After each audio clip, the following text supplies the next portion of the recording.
Chapter 1. The Unexpected Age.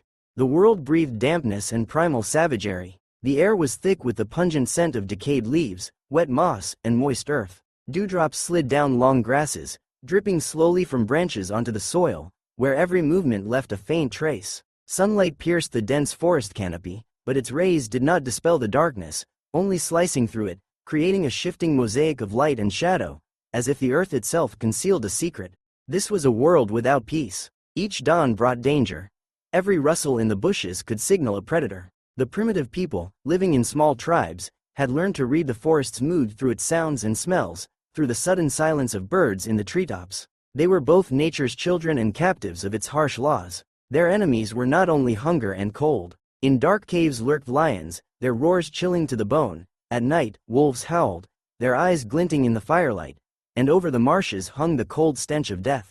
Yet these were threats they had grown accustomed to. Predators were fearsome but familiar, hunger torches but known. But on the day when dawn's mist cloaked the forest in a white shroud, something emerged that no one could have prepared for. Through the wavering haze, like a veil of dreams, something else began to take shape. At first, it was just a silhouette, massive, disproportionate, alien to the familiar world. Then came a sound. Deep, low, as if the earth itself held its breath. The figure grew clearer. It was no beast the tribes knew. It was ancient, heavy, as if it had stepped out of another era. Its form shattered notions of what was possible, and its gaze, barely discernible in the gloom, brimmed with silent power. The world, ruled only yesterday by lions and wolves, shifted in that moment. The people understood a being had arrived that knew neither their fear nor their rules. It was larger, older, and more majestic than anything they could have imagined. With it began a new age. Chapter 2. First Contact. The people stood frozen, unable to take a step. Their breaths faltered, hearts pounded like war drums, each beat echoing in their temples. Before them loomed a creature that seemed a living mountain, a stone cloaked in flesh and strength. Its long neck stretched upward like the trunk of a giant tree, its small head moving smoothly, reaching for the treetops where fresh leaves gleamed. It was a brachiosaurus.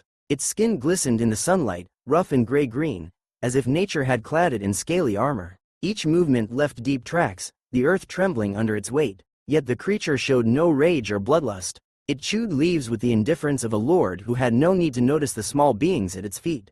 Fear gradually receded. In its place crept another feeling, ancient curiosity, an irresistible urge to know the unknown. A young warrior, Kai, his eyes burning with courage, stepped forward. His body trembled, but he raised his hand, a meaningless gesture, yet filled with inner strength. For a moment, he held his palm aloft, then lowered it, feeling infinitesimally small, a speck at the feet of eternity. The mist began to clear, revealing more shadows moving in the forest's depths. One by one, other creatures appeared. First came massive herbivores, as indifferent as the first giant. Their steps were slow, but each footfall sent tremors through the bones of those watching. Then came others, predators. Their silhouettes were different, low, springy, with eyes gleaming like blades. Their movements carried menace. Each step was a reminder of the law of the hunt. The world had changed. The forest, once the domain of humans and beasts, had become an arena for new rulers. Space expanded, time seemed to turn backward. The human tribes felt it. The world had grown wider, heavier, more merciless. From that moment, every morning and evening carried new uncertainty. The world was no longer what it had been, and there was no going back. Chapter 3. The Age of Dinosaurs. Time flowed differently. Days melted into weeks, weeks into months, and gradually, the people ceased to see the ancient newcomers as wonders or nightmares. They became part of daily life, a new force to be reckoned with. The forest came alive, transformed. Paths now bore not only the tracks of boars or wolves but also giant footprints sinking deep into the earth, as if the soil itself quaked under their weight. The people quickly learned a crucial truth: dinosaurs were varied. Some were slow-moving titans, majestic and unyielding. Triceratops, like living fortresses, roamed the plains, their bony collars and long horns inspiring awe but not aggression. Stegosaurs, with spiked tails and high bone plates, were wary but rarely attacked first. These creatures were like moving cliffs, best respected from a distance. But alongside them lived others. Where a Tyrannosaurus appeared, silence clamped over the land, birds fell quiet, and animals fled. Its heavy breathing and earth-shaking roar turned hearts to stone with terror. It was not just a predator, it was the embodiment of ancient hunger. Velociraptors posed a different threat, swift, cunning, hunting in coordinated packs with a precision and guile humans had never known from beasts. Their cries in the night signaled deadly proximity. The tribe adapted. Fires burned brighter and higher to keep the darkness at bay. Patrols became a way of life. Each evening, the sharpest-eyed and most steadfast were chosen to watch the horizon and listen to the night forest. Hunting familiar prey deer, boars grew riskier, often crossing the territories of the new lords. But the rewards increased. Meat was more plentiful, and the hides and bones of dinosaurs offered new possibilities. Gradually, the people learned not just to fear but to observe. They studied the giants' habits, memorized the paths of their herds, and noted where predators hunted. With each month, they grew shrewder, more cautious, more resilient. Their world expanded fearsome and daunting, but in this new era, only those who dared to adapt survived. Thus began the age of dinosaurs, a time when humans ceased to be the apex of their food chain and became just one player in the great game of survival. Chapter 4. Clash of Interests. Even caution could not prevent the inevitable. A world where humans and ancient beasts shared the same land was bound to breed conflict. Resources were finite. Water, hunting grounds, shelters. The forests and plains no longer belonged to humans. Every step risked an encounter with beings before whom all prior fears paled. One day, a band of hunters set out after a mammoth. Its fur could warm an entire tribe, its meat feed them for weeks, its bones become weapons and supports for dwellings. The prize seemed vital. The trail led deeper into the thickets, where the ground was soft and waterlogged, the air thick and heavy. But in the shadows lurked something else. It was a velociraptor lair. It happened in an instant. From the grass, dark silhouettes sprang as if from thin air. Their screeches pierced the forest, and the hunters realized they had walked into a trap. The raptors struck swiftly. Claws flashed, teeth clamped, and the bodies of humans and beasts intertwined in bloody chaos. The hunters fought back with spears, but the enemy's speed broke the rules of combat they knew. One by one, warriors fell, their cries mingling with growls and the crack of breaking bones. When the clash ended, the ground was soaked in blood, the air thick with the stench of death. Only a few escaped the inferno. This battle was a lesson. It showed that dinosaurs were not a threat to be sidestepped. They were the masters of this new era, and humans stood in their shadow. The tribe's elder, his eyes clouded with age and wisdom, understood. Living in fear alone meant extinction. Avoiding the enemy was not enough. From that day, he sought other paths. He pondered how to harness these creatures' strength, exploit their weaknesses, and turn them into weapons or shields. Perhaps observing their habits would provide a key. Perhaps some giants could become allies, as humans had once tamed fire and dogs. Thus began a new phase, not just survival, but the pursuit of power over forces from the depths of time. For the first time, humans wondered, could they not only endure the dinosaurs' presence but wield their strength for their own destiny? Chapter 5. Unexpected Bonds. The turning point came unexpectedly. After weeks of fear and loss, the tribe encountered not a threat but an opportunity. In a forest clearing near a stream, they heard plaintive sounds, a long, trembling moan, unlike any beast's roar or bird's cry. Creeping closer, the hunters saw a young triceratops lying in the tall grass. Its side was torn by claws, crusted blood surrounded the wound, and its breathing was labored. It called for its herd, but no answer came. Its mother and kin had moved on, leaving the weak behind. At first, the people froze. Even a young dinosaur seemed dangerous. But the creature's plaintive gaze and trembling sounds stirred something deeper than fear. The old shaman, keeper of herbal knowledge, stepped forward slowly. He carried no spear. His hands were empty, but his eyes burned with resolve. Kneeling beside the youngling, he whispered ancient words and began washing the wound with a bitter herbal infusion. The triceratops flinched at first, but pain and exhaustion kept it still. Days turned into care. The tribe brought leaves and fruit, offered clean water. Children laughed, watching the little giant greedily chew piles of greenery. They called it simply Little One. Its growls softened, becoming grumbles, even something akin to contented purring. A week passed, and Little One stood. It followed the people, neither fleeing nor attacking. When children played, it nudged them gently with its horns, as if seeking friendship. The tribe felt for the first time that the ancient giants could be more than a threat. A thread of trust formed between human and dinosaur. Little One grew among them. It became part of their world, a symbol of a new bond. In it, the people saw a bridge between two eras, ancient and present. For the first time, a thought flickered in their hearts. Perhaps they could not only fight these creatures but walk beside them. Chapter 6. The Great Coexistence.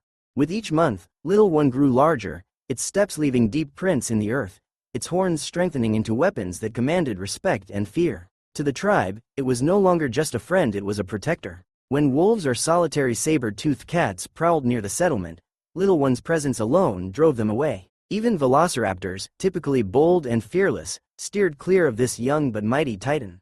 The tribe's life began to change. They felt safer.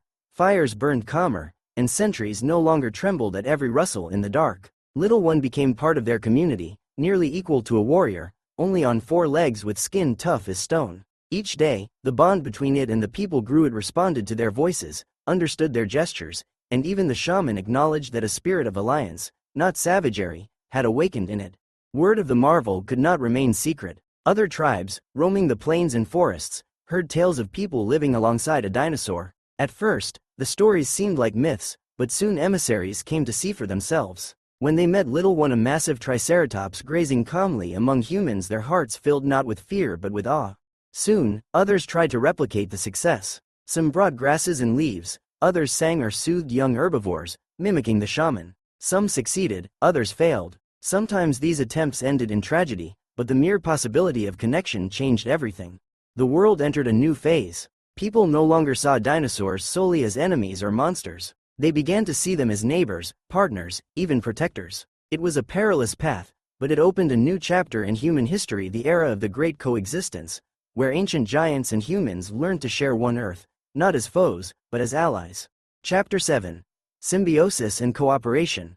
Years passed, and the new reality solidified. People learned not only to survive alongside the giants but to harness their strength for their benefit. Where weeks of grueling labor were once needed, now a single day sufficed. Brachiosaurs reached treetops, breaking branches and clearing space for settlements, while Diplodocus turned dense thickets into open paths with their movements. The once hostile, impassable land began to yield to settlements and trails. The dinosaurs' massive bodies became living tools. People learned to fasten baskets and crude platforms to their backs, transporting stone blocks and tree trunks where human strength could not. Even the tribe's mightiest hunters admitted, no human, nor 10, nor 100 could match these creatures' power. Thus began the first stirrings of new settlements. Dwellings were no longer flimsy shelters but sturdy structures of massive logs and stone blocks, capable of withstanding wind and rain. People united their efforts, expanding territories and creating networks of paths linking tribes. Where dinosaurs forged the way, humans followed, and together they reshaped the landscape. Not all giants were docile. Some reacted with aggression, and every failed attempt at approach could cost lives. But those who accepted human presence became part of a new order. The idea spread among tribes. Dinosaurs could be more than feared or respected, they could be allies. Symbiosis became the foundation of society. People provided food and protection, and the giants offered their strength and capabilities. The world where humans were mere vulnerable hunters became an arena of cooperation. Humanity felt for the first time that it could not just exist alongside ancient titans but build a shared future. Chapter 8. Hunters and their protectors. With hunting came a new order. Where humans once risked everything for prey, now they were joined by their giant allies. Triceratops, with their horns and bony collars, became living walls, shields behind which hunters took cover. Their charge was like lightning. Mammoths, once formidable and untouchable, now fell into deadly traps. Stegosaurs, with their spiked tails, struck foes with storm-like fury, their blows breaking bones and routing even the fiercest predators.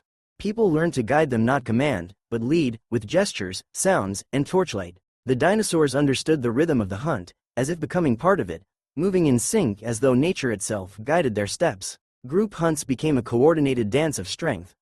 Humans drove the prey, dinosaurs closed the circle, and giants fell to spears and horns.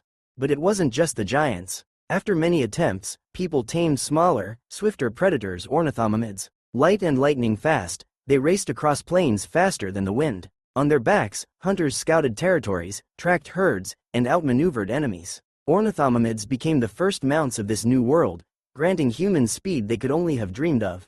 Hunting, once a desperate gamble, became confident and fruitful. Where prey once meant a fight for survival, now it brought abundance. Meat was dried and smoked, bones and hides crafted into weapons and shelters, fat used for fire. Tribes no longer starved, their children grew strong and healthy. Dinosaurs became more than neighbors, they became protectors and allies, their strength reshaping the rules of survival. In a world where humans had always been small and weak, they stepped into a new role. Hunters armed not only with spears but with the might of ancient titans. Chapter 9. Idyll and Harmony.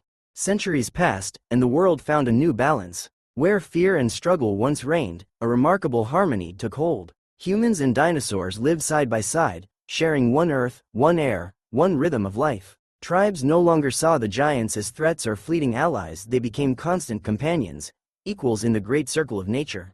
Children were born and raised among the giants. To them, a triceratops or diplodocus was not a monster but a childhood friend. Games among young dinosaurs became commonplace.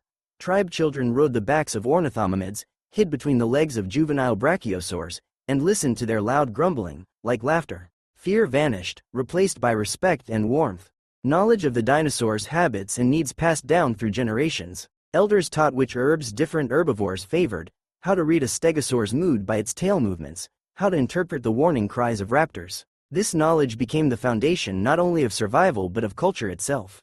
The tribe's songs turned into hymns, celebrating dinosaurs as mighty brothers and sisters, protectors and laborers without whom life was unthinkable. Legends told of finding Little One, of the first bond, of the ancient shaman who dared extend a hand to a giant. These stories became sacred, reminders that strength need not always be an enemy and that an ally could emerge even from fear.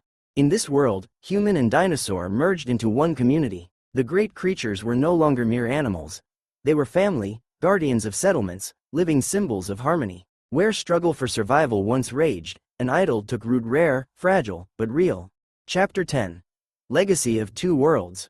Time left its mark but did not erase memory. Two worlds, once divided by fear and misunderstanding, found a path to coexistence. Humans and dinosaurs, united by experience, labor, and mutual caution, left a legacy beyond mere survival. It lives in their descendants, in legends and songs, in rituals and daily acts. Millions of years later, when archaeologists unearth bones from the earth, they will see only remnants of the past. The bones will not speak of the trust that once formed between humans and giants. They will not convey Little One's quiet grumbling as it followed the tribe's children or the majesty of brachiosaurs forging paths through jungles. Those stories linger in the wind, in the shade of trees, in the whisper of streams that remember the steps of ancient allies. The legacy of Two Worlds is not just survival. It is a lesson that fear can give way to understanding, that strength can become an ally, not an enemy. Humans, once small and vulnerable, found harmony with those stronger and older. In that harmony, a new order was born, one where respect and cooperation replaced fear and solitude. This story is a reminder that worlds can converge, that differences can be overcome, and that greatness lies not always in conquering the strong but in living beside them, learning from them, and building a shared future.